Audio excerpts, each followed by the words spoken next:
Buonasera da Giuliana Bortolozzo per le notizie. Immigrati, un piano serve, ma questo non mi convince perché lascia a carico dell'Italia un peso enorme. Il giudizio del governatore di Regione Lombardia Roberto Maroni al piano europeo sull'immigrazione.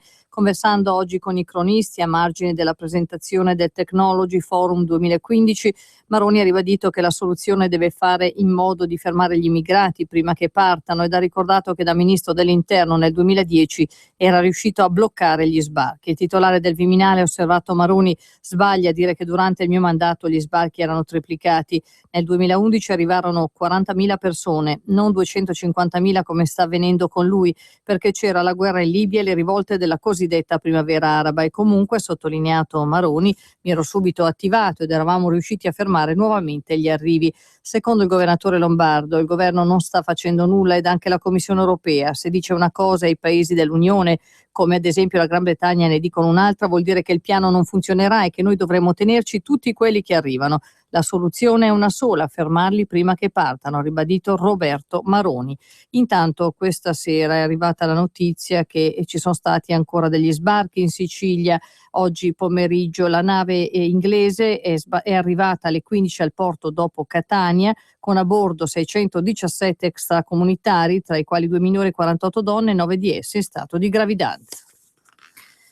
Va anche la giunta regionale della Lombardia con una delibera, ha dato oggi mandato all'avvocatura di presentare ricorso contro la riforma delle banche popolari approvata dal governo Renzi. Lo rende noto il gruppo consigliare Maroni Presidente, il cui consigliere Antonio Saggese era stato uno dei promotori dell'operazione. La delibera segue la mozione approvata settimana scorsa.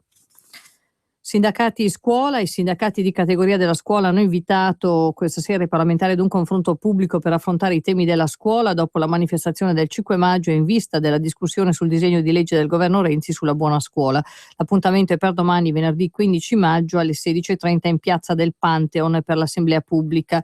Intanto il deputato della minoranza PD Stefano Fassina, interpellato al telefono dai vari media, ha risposto: sì, domani sarò all'assemblea pubblica organizzata dai sindacati sulla riforma della scuola.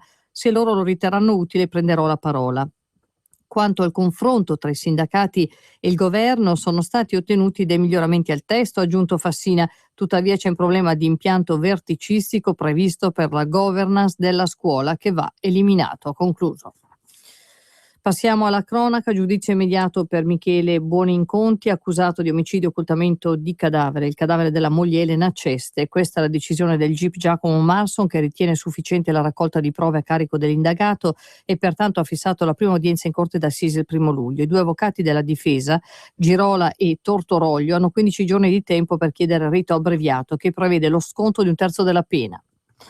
La Procura della Repubblica di Belluno ha chiuso oggi le indagini iniziate nel gennaio 2013 con l'iscrizione fra gli indagati di 7 manager di Luxottica su un'ipotesi di reato connessa ad un'illecita applicazione della transfer pricing policy, ossia dell'impegno a mantenere i prezzi per lo scambio di beni e servizi fra società appartenenti ad una stessa multinazionale entro i margini dei valori di libero mercato.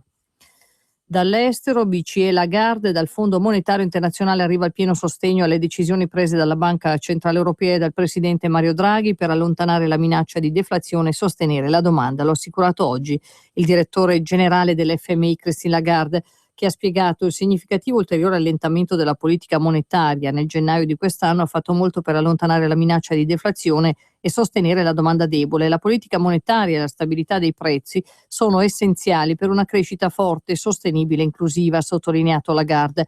I tempi difficili richiedono grande leadership e a mio parere ci sono poche altre persone che hanno potuto dimostrare una maggior leadership di Mario Draghi, ha detto il direttore generale dell'FMI Christine Lagarde. Intanto si apprende che il capo economista del Fondo Monetario Internazionale Olivier Blanchard si dimette dal suo incarico. Blanchard lascerà il fondo il prossimo 30 settembre per assumere un incarico al Peterson Institute for International Economics.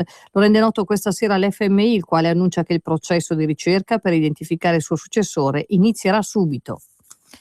I soccorritori nepalesi sono riusciti oggi ad estrarre 6 persone ancora vive dalle macerie provocate dalla scossa di magnitudo 7,3 di martedì. Il salvataggio è avvenuto nel distretto di Dolaka, intanto è salito a 117 morti il bilancio del terremoto di martedì, che si aggiunge a quello di 8.202 morti per il sisma del 25 aprile. Ed è tutto per questa edizione, grazie per l'ascolto, a risentirci.